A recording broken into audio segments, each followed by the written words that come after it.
Let's talk about what happens when you feel insulted and decide to lash out, or even worse, hold it in and let it fester on the inside of you. Coach Denise here from NeverStopGrowing Coaching and Consulting, a transformational coaching practice where I believe that through the transformation of how you see yourself comes the expansion of so many great things in your life. So get with me, work with me, stay tuned to this video. Let's go. When someone insults you and it triggers you to the point where you want to lash out, or it triggers you to the point where you flee and you go inward and you hold this in and it starts to fester, here's what is actually happening to you. Most times we like to tell ourselves, we only spazzed out or flipped out on them because it's not true. Baby, that's not the case. This is a reflective video where I'm going to give you some coaching questions to go inward to check yourself so you can move through this and not get as triggered.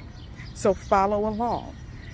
In the situation where someone has insulted you and you feel ready to lash out on them, what they've actually done is awoken a part of you that you actually believe to be true about yourself, but didn't want to deal with it. Like, they've spoken to a piece of you that you don't let the outward world know that you struggle with. Okay? And so when they say this thing about you, it hits so hard that you feel like you need to go into defense mode. And that's that fighter mentality, that fighter spirit, because you feel a part of you, the vulnerable part, the sensitive part, the part that you don't want others to know you struggle with. You feel like that's been called to the carpet and now you're ready to fight.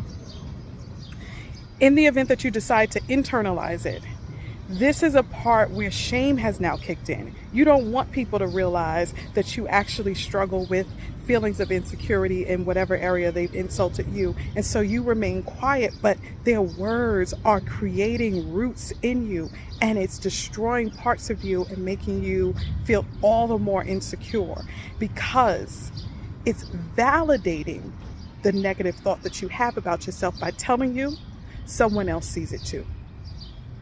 And so here is what I'm suggesting that you do. Next time you feel insulted by someone's words, instead of denying it, instead of trying to ignore it, instead of just going on and turning a blind eye yet again, further pushing that insecurity down the hole, I encourage you to ask yourself, what about their statement was so triggering? What about this feels true for me? Where is it coming from? Why is it here? And what do I need to do about it? And let me give you a quick tip. If your response is ignore it, do not ignore it, because that is going to remain your weak point because you're not attending to it. Our weak points only stay our weak points because we continue to brush it off and say it's not real, so we don't give it the TLC that it needs. So go for it. Find out what it needs. Find out what validation is going to support you. And give your part of you that attention. So next time someone insults you, you'll actually have a response that looks more like this, where you know that their words hold no weight over you, because you either already have identified that part of you and worked through it, or you know it to be so untrue that their insult doesn't even warrant a response. I want to touch on this really quick and then I'm going to end this video, because there's also this thing that we do where we're like, we falsely believe that in not responding, you're like, I'm not even going to entertain that with a response. And on the inside, you're burning up because it still triggered you. It still triggered you. And so if you find yourself in this false space of saying, I'm not going to entertain it with a response, so it makes you look mature and you feel mature on the outside, but you're burning up on the inside because it triggered you really bad, still ask yourself the questions that I said before.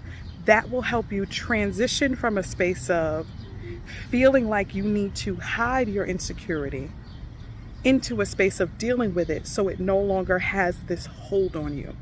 Because our insecurities have a hold on us for as long as they go unaddressed. Hope this helps.